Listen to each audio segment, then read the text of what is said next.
congratulations. Thank you. Cheers. I mean, it would have been a crime if you didn't win this one today. I think you made Bruce Robinson endearing. I mean, and that in itself is worth an award.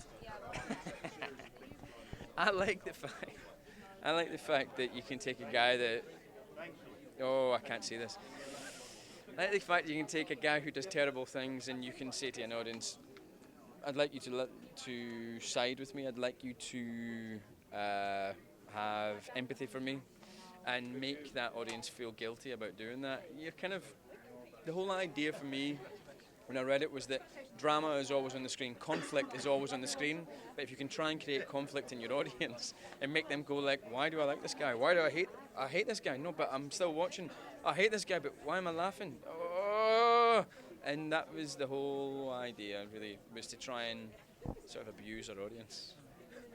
Well, we were abused, I think, and I think that I mean, acting inherently, as an art form, is people try to look their best, and a lot of it is kind of image based. But you had to look kind of as ugly as you could possibly be. Was that quite liberating? Mate, yeah, totally. It's horrible when you've got to go like, Christ, I'm turning up on set and there's all these lines in the script sometimes that go like, oh, he's so attractive, and you're like, oh, really? All right. I hope I live up to that. But when you are playing Bruce Robertson, you can just eat all the pies, drink all the drinks, and have a good laugh. And yeah, you can let parts out of you that people hide, and not just in movies and telly and theatre and stuff.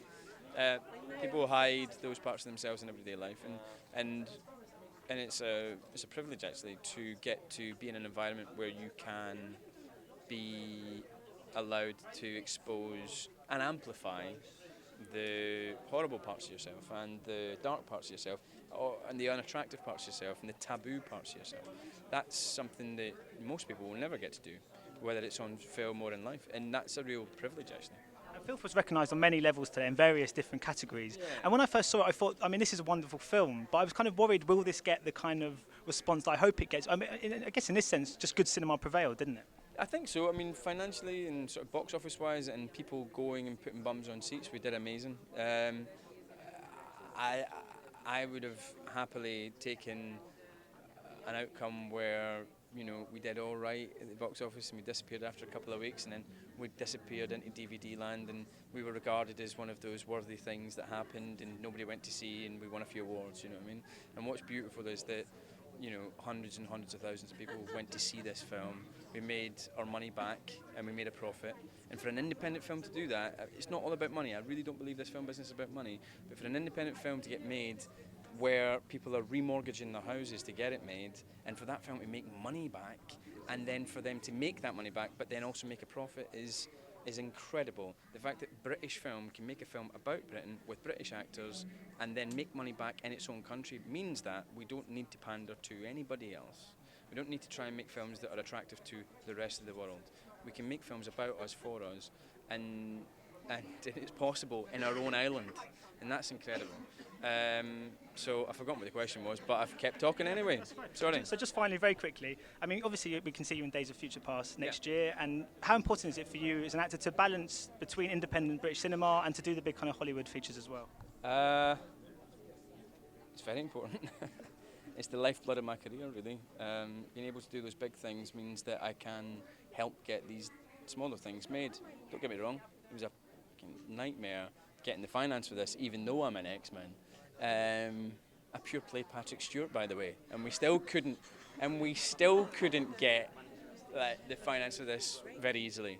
But then this is a very daring and bold and brave, on your own, independent film. So it's very important that you do those things. And by the way, as well, as an audience member, as a fan, I love the big, silly, blockbuster sci-fi thing.